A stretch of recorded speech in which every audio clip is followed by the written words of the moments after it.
Alright, welcome back to another TouchDesigner tutorial. And in this one we are going to look at this feedback system that you can see here, right here.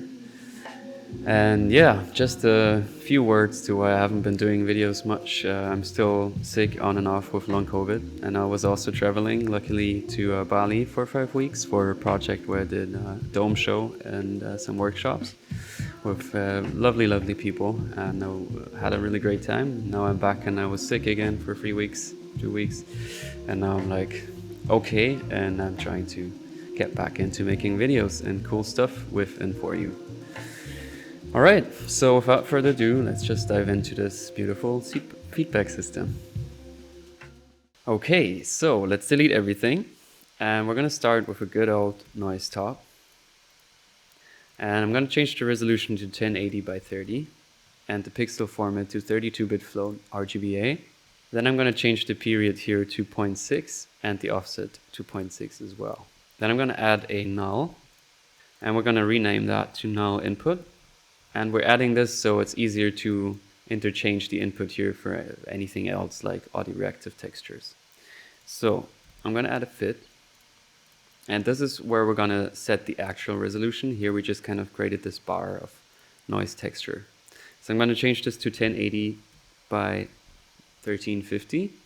So this is a nice 4:5 resolution that I like to work with. So here you can choose really anything that you want to work with.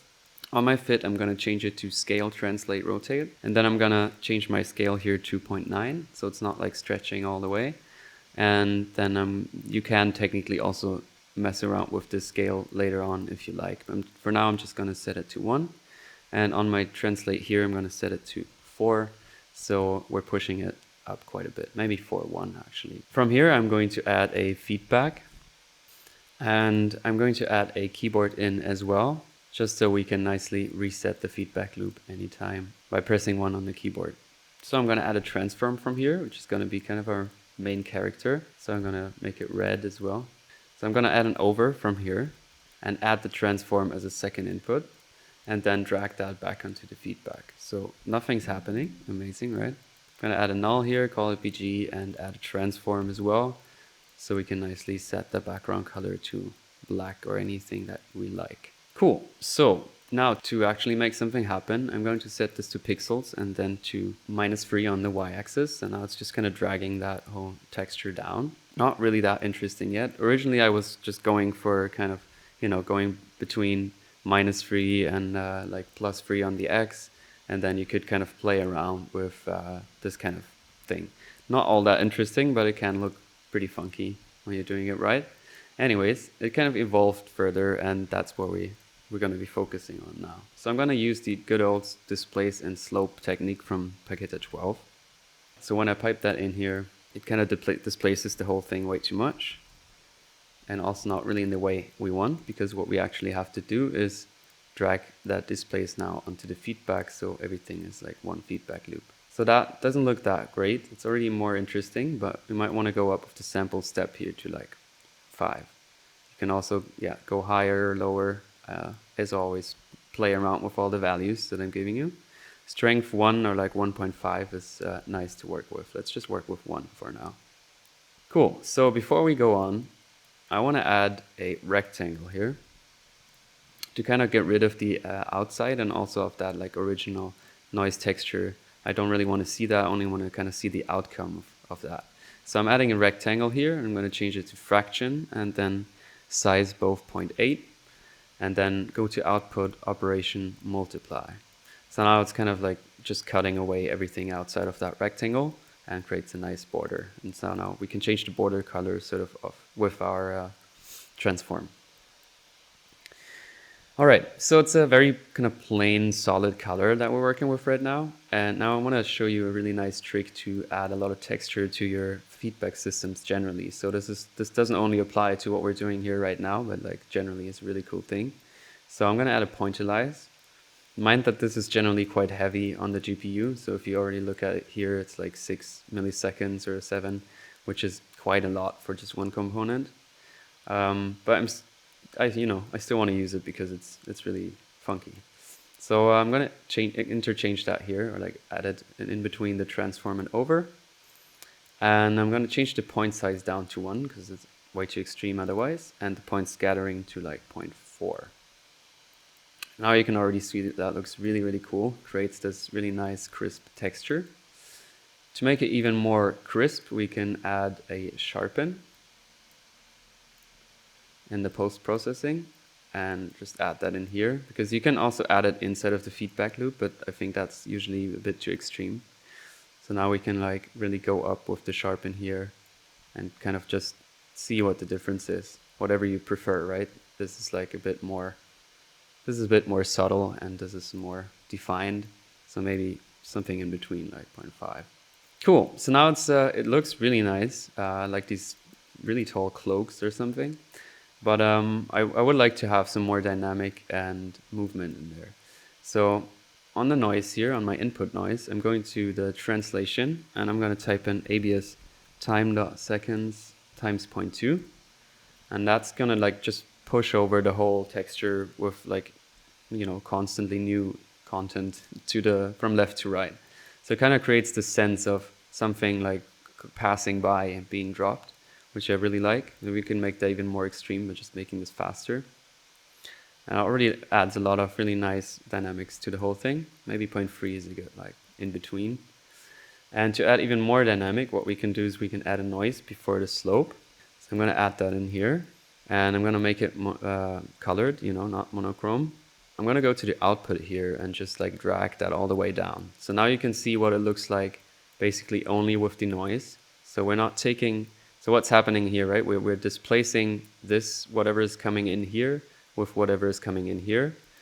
Or if we like bypassing this noise, then this texture is going back to the feedback and then displacing itself completely, basically, using the slope. So if we add a noise here with input scale 0, now it's like only displaced by the noise. So now with this input scale, we can nicely find a value somewhere in between. So it's just subtly displacing it, maybe like 0.4.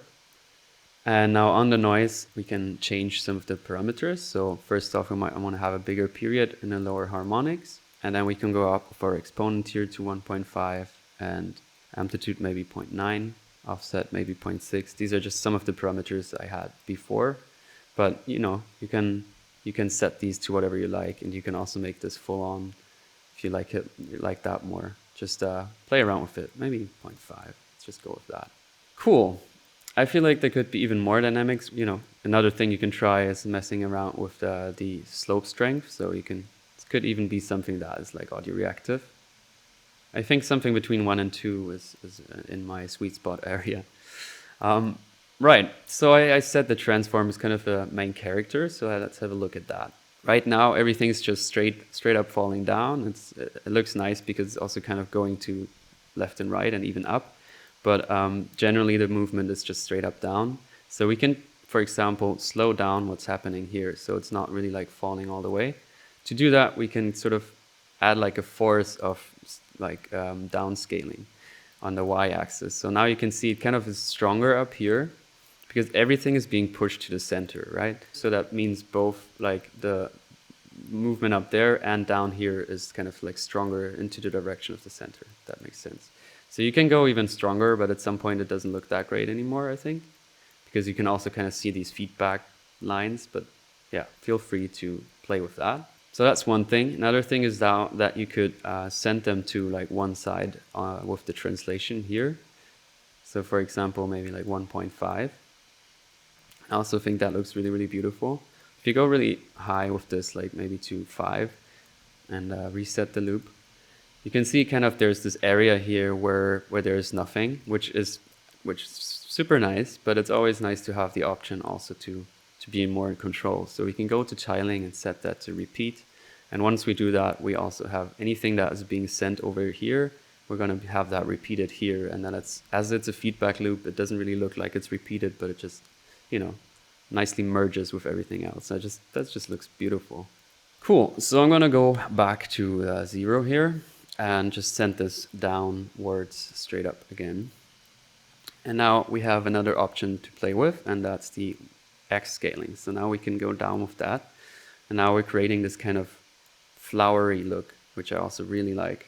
Now we could also think about something like blurring before.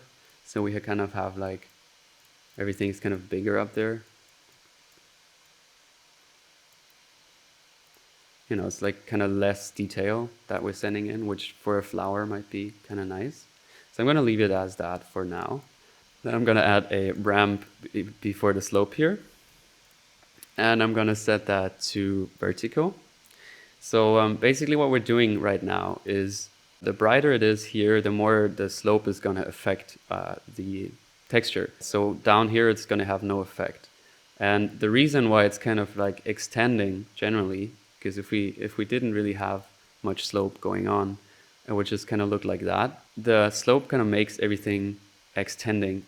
So if we lessen the slope down here, we're more in control kind of with the ramp of how we're shaping this flowery shape or whatever you want to have. So for example, we could add like a very black here and then completely white here. Now you can see we're like kind of making it wider here and then really nicely going back here. So we can, yeah, kind of set it all the way white here. You could even go higher with this than 1, maybe like 5.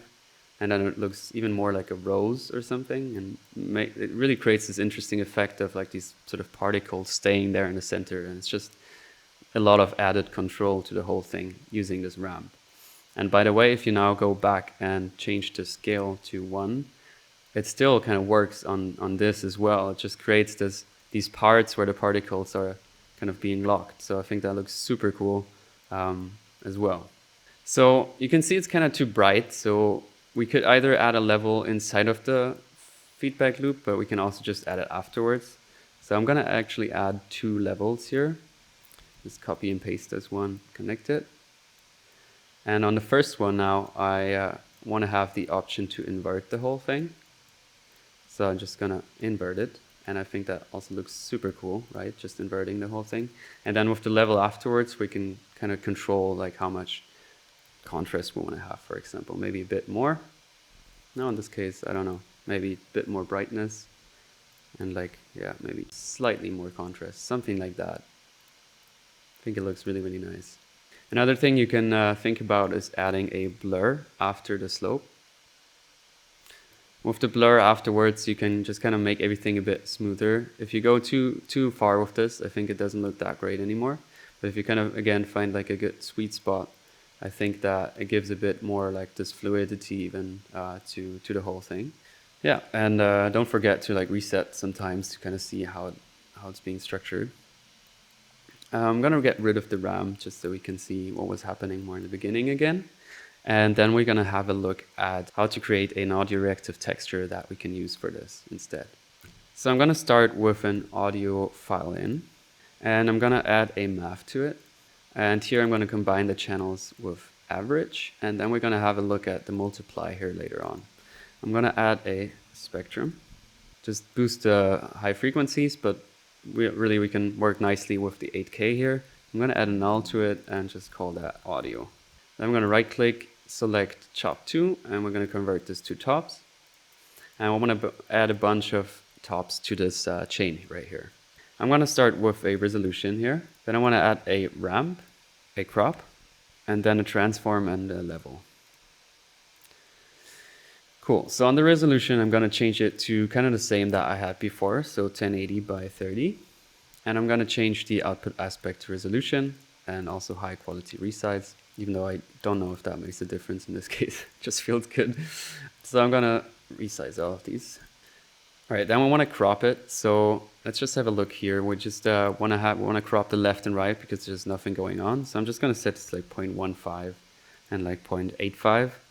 And then it nicely crops away those parts where there's nothing going on. And then on my resolution here, I also want to change the pixel format to 32-bit float. And then we can use the output of the level and put that into the null input. And now you can see it's audio reactive. So now you can also hear it. I'm going to add an audio device out. So now you can kind of see we're creating this nice sonic descent.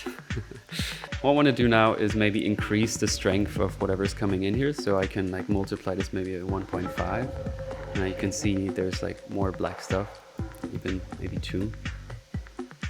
If you have a song that's like too loud, you can go to like maybe 0.5, 0.7. Just see whatever works best. You can make it even stronger. I think my good old 2.4 is good. All right, anyways, so what we can do now is animate this as well, because you can really clearly see on the left there's the lows, and on the right there's the highs. So I want to animate it like we had it before, this kind of left to right motion. So I'm gonna change the TX here to ABS time seconds times 0.2. And then we have to go to tiling, extend, repeat, and let me please turn this off. Anyways, now you can see everything is kind of like moving from left to right constantly. Sorry about my PC lagging. I think it's really the Pointillize, so you gotta be careful with that. Anyways, and again, we could go back to our main character and just kind of go down with the scale here. So that really has a nice effect as well. So for this, I'm just gonna turn on the audio. Again, we could shape it even more, and let's go down even more here. It's really kind of nice. Yeah, so feel free to play with all of this. You can add a bunch more stuff into the feedback loop as well. I think the one of the main tricks here is the Pointillize, and as I said, it's quite heavy, but it's a really cool thing to work with. You can also, you know, just kind of let it fade in and out with the dry and wet slider. One last thing I want to show you is that on the transform here, you can change the background color, and especially with this kind of black and white cool texture here, we can really nicely play with colors. I think really intense colors like just pure blue or red make this really graphical and like kind of stand out, or even like soft colors like this one I really love. So definitely feel free to play around with that. And I also noticed like placing abstract shapes and some like small typography over it really can make a difference. And you can check out my designer talks, which is perfect for this kind of stuff. Anyways, I think we have reached the end of the tutorial. Thanks a lot for watching, and deep gratitude for everybody who's supporting me through all these last months and years, and for making this possible. So yeah, thank you everybody, and see you in the next video.